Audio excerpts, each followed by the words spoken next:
Well, Thomas Jefferson talks about how he actually didn't want to own slaves. He wrote the Declaration of Independence. He didn't believe in slavery. The problem was the economy was so entrenched in it, and he inherited it, that he tried to take care of his slaves like employees. And that's what people don't realize too, because the Bible talks about slavery.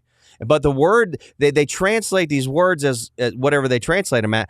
But people don't realize, unless you're doing etymological study, and especially with the Bible, proper hermeneutics and exegesis of Scripture, most people won't do it, and most Bible scholars won't even do it. The definition and meanings of words change over time. Most of the time, not always, but most of the time when it's referring to a slave, it's actually talking about an employee. In fact, employees today are more enslaved than a lot of the slaves were. Now, I'm not saying they weren't, some of them slave owners, and it was like less than 1% of the population that even owned slaves. But most of them weren't treating them like anything other than employees. Some of them were abusing them, putting them in harsh conditions. But there was a provision talked about, and again, hopefully we'll get to it today, where in the original Constitution, Noah Webster was the biggest one who mentioned it, and he said, for 21 years, there's a provision in there that we cannot import, or after 21 years, the importation of slaves stops in America. Thomas Jefferson was in on this. He didn't want slaves. And the idea was, and they talk about this, they're like, well, we can't just suddenly end slavery, because not only would it be detrimental to all of the slave owners, which again, actually were more like employers for the most part, but it would actually be detrimental to the slaves.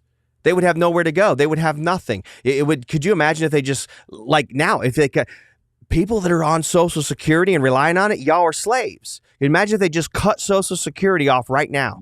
It would be the same thing. And this is the debate they were having, the argument they were having. So the intent was originally, even from 1776, all men are created equal. Let's stop slavery. We're going to put a 21-year timestamp on this, an expiration date. And after that, no more importing of slaves. I don't know what happened somewhere in between, but wires got crossed, things got mixed up. Certain people got into power when it's not even supposed to be a position of power. It's supposed to be a position of stewardship and public service. And that got changed, but that was the original thing. And we'll look at it more when I get to that part. Was there anything you wanted to add to that? No, it's beautiful. I mean, but it's true. People say, "Oh, America was founded on slavery." It was not founded on slavery. It was founded on trying to get rid of slavery. But there were certain people that rose to power, unfortunately, and kept it alive longer than it was supposed to, longer than the moratorium date on it, expiration date, and it just kept going. And then, of course, we get to the Civil War. And I don't even think the Civil War was really even fought over slavery. It was fought over money, just like everything else is. Because when the South seceded from the Union, all of a sudden, the North was, D.C. especially, was really worried about all that tariff revenue that was coming in from the ports in the South. That was a huge hit they were going to take. And I'm sure it's not just a one issue thing. You know, it's like, I'm sure there was concern over the splitting up of the Union, the vulnerability, you know, the loss of a lot of things, just the holding of the whole thing together. Because, I mean, shit, it's America. It's like, we can't let America fall apart, right? And again, I think it was even gray hats back then. It was gray hats versus gray hats. It's just like it is now, right? Do you believe that? I do.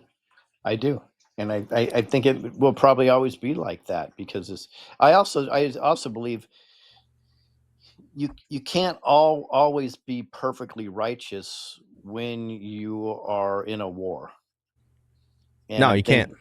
I believe people will like to believe that. In fact, historically, it's proven that statement is true. And also, so growing up, I used to play a game called Dungeons and Dragons, right?